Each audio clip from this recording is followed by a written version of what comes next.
So using unit load method or virtual work method for a rigid jointed frame shown in figure, calculate the horizontal displacement delta dh. So at this point, calculate the horizontal deflection. You are already given the sections, you are already given the reactions. Now see how we have to solve this problem. In order to calculate the deflection at D point, we will apply a unit load in horizontal direction at D point. So this is A point, B point, this is E point, and this is C point, and this is D point. ये distance है total 2 metre और ये total distance है 3 metre और ये total है 5 metre, यानी 3 metre ये और 2 मीटर ये। ठीक है, तो जो रिएक्शंस डेवलप होंगे वो कौन कौन से होंगे? एक तो ये आर डी कैलकुलेट करेंगे और दूसरा आर ए और एच ए। ये रिएक्शंस तब कैलकुलेट करेंगे जब हम यूनिट लोड मेथड में यूनिट लोड अप्लाई करते हैं किसी पॉइंट पे, तो हमें डिफ्लेक्शन डेल्टा डी रिक्वायर्ड है, डेल्टा डी एच। तो इस पर्पस के लिए क्या करेंगे कि हम एक तो सिंपली इसके रिएक्शंस जो गिवन लोड से कैलकुलेट किए हैं वो गिवन है प्रॉब्लम में, इसमें से हमें कैपिटल एम मिल जाएगा। जब केस आएगा दूसरा डिफ्लेक्शन वाला, तो उसमें हम उसी पॉइंट पे यूनिट लोड अप्लाई करेंगे जहाँ पे डिफ्लेक्शन रिक्वायर्ड है और सारे फोर्सेस को रिमूव कर देंगे।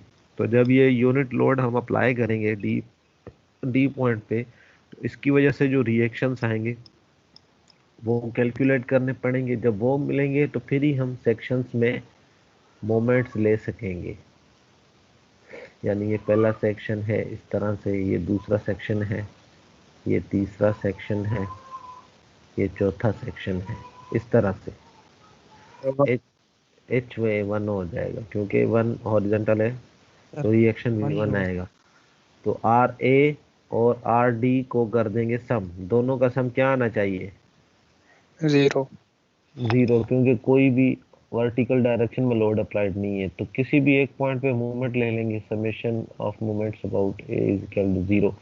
तो एक मूवमेंट हो जाएगा इस वन की वजह से, so one multiplied by one हो जाएगा। ये यहाँ से लेकर यहाँ तक ये कितना डिस्टेंस है? x/2 नहीं, ए पॉइंट सर 1 है क्योंकि टोटल 3 है और ये है टोटल 2, तो 3 में से 2 जाएगा, बकाया 1 रह जाएगा, तो 1 इंटू 1। अच्छा, और आर डी मल्टीप्लाइड बाय कितना डिस्टेंस?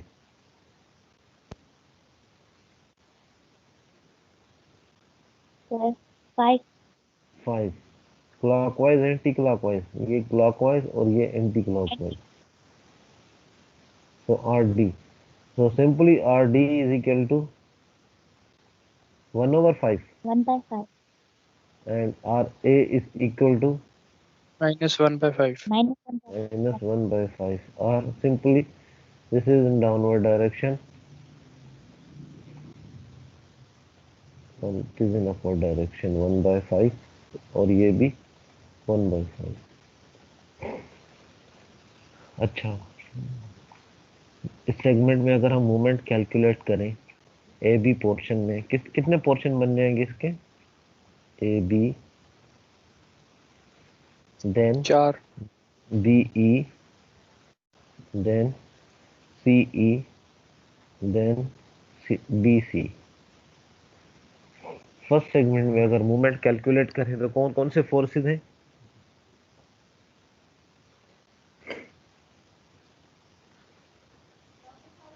एक तो ये हॉरिजॉन्टल फोर्स है 30 किलो न्यूटन, ठीक है, और ये एक वर्टिकल फोर्स है 3 किलो न्यूटन, और तीसरा ये है यूडीएल। अभी हमें ये तो पता है कि इस 3 किलो न्यूटन की वजह से कोई मोमेंट डेवलप नहीं होगा, क्योंकि ये सेंटर से पास हो रहा है। इस इस फोर्स की वजह से जो मोमेंट डेवलप होगा उसे लिखेंगे 30 इंटू, यस, एक्स। अच्छा, अब ये यू, हाँ, 10 इस into UDL x into 10 into x into x by x 2. By x by two, clockwise anti clockwise. ये वाला तो 30 की वजह से Clockwise. क्लॉकवाइज हो जाएगा, और ये एंटी क्लॉकवाइज, क्योंकि ऊपर की तरफ ले रहे हैं फर्स्ट पोर्शन में। सेकंड पोर्शन में आ जाए, बी टू सी, यही अगर इसका हम ओरिजिन ले लें तो ये देखें, इस साइड पे टोटल कौन कौन से फोर्सेस हैं इस साइड पे, यानी ये वाली साइड पे। एक तो ये फोर्स Reaction है है सर. जिसे हम बोलेंगे वी ए मल्टीप्लाइड बाय क्या हो जाएगा, एक्स। ठीक है, और कौन सा फोर्स है, 30। 30 मल्टीप्लाइड बाय कितना हो जाएगा, ये वाला 30 मल्टीप्लाइड बाय 3 इस सेगमेंट में। इसके अलावा ये यूडीएल है, यूडीएल कितना है, 10 इंटू 3, ये पॉइंट लोड इंटू 3/2, ये इसका मूवमेंट। और कोई फोर्स है इस साइड पे,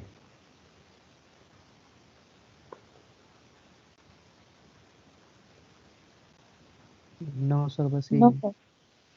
तो in the same way C D portion में और डी सी पोर्शन में इसी तरह से मोमेंट्स कैलकुलेट करते हैं। तो चलते हैं सॉल्यूशन की तरफ। ये सबसे पहले तो रिएक्शंस कैलकुलेट किए हैं इसके सॉल्यूशन में। ये देख लें, वी डी, ये वाला रिएक्शन 18 किलो न्यूटन अपवर्ड, क्योंकि जब ए पॉइंट पे मूवमेंट लिया है तो इस यूडीएल की वजह से ये मोमेंट आएगा, इस 15 किलो न्यूटन की वजह से ये मोमेंट आएगा, और वीडी की वजह से ये मोमेंट आएगा। तो ये 18 किलो न्यूटन में गया। तो simple V A minus 15 plus 18, यानी डाउनवर्ड 15 है और ऊपर 18 है, तो 3 किलो न्यूटन डाउनवर्ड डायरेक्शन में ये रिएक्शन आ गया। और एफ एक्स कितना बन रहा है, एच ए 30 किलो न्यूटन, क्योंकि ये 30 किलो न्यूटन है इस साइड पे इस तरह, तो उसको बैलेंस करने के लिए ये है। इज इट, सेगमेंट्स बना लिए A B, B E, E C and C D. इसका ओरिजिन ए ले लिया ए बी का, इसका बी ले लिया, इसका सी और इसका डी। तो इस ओरिजिन के बेसिस पे 0 to 3 लिमिट, फिर 0 to 3 लिमिट, और सी डी पोर्शन की 0 to 2 लिमिट, और डी सी पोर्शन की 0 to 2 लिमिट। फर्स्ट पोर्शन में जो मूवमेंट आ रहा है देखें,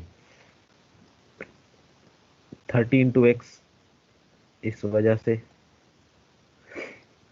दूसरा जो यूडीएल है 10 इंटू एक्स बाय 2, सिंपली ये मोमेंट बन गया। अच्छा, इसी सेगमेंट में, अच्छा, जब हम यूनिट लोड अप्लाई करते हैं तो उसकी वजह से जो रिएक्शन आ रहे हैं वो ये आ रहे हैं, उस वजह से जो मूवमेंट आ रहा है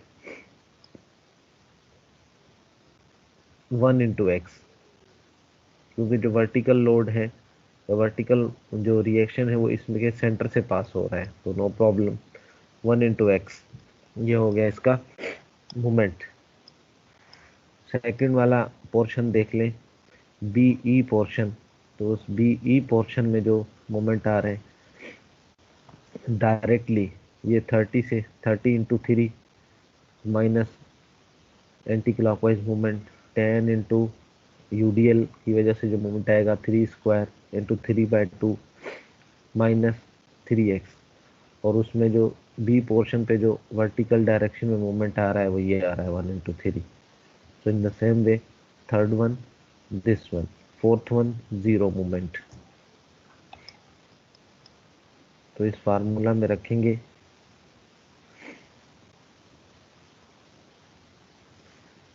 कुछ सॉल्यूशन निकालेंगे, और ये आ जाएगी हमारी डिफ्लेक्शन।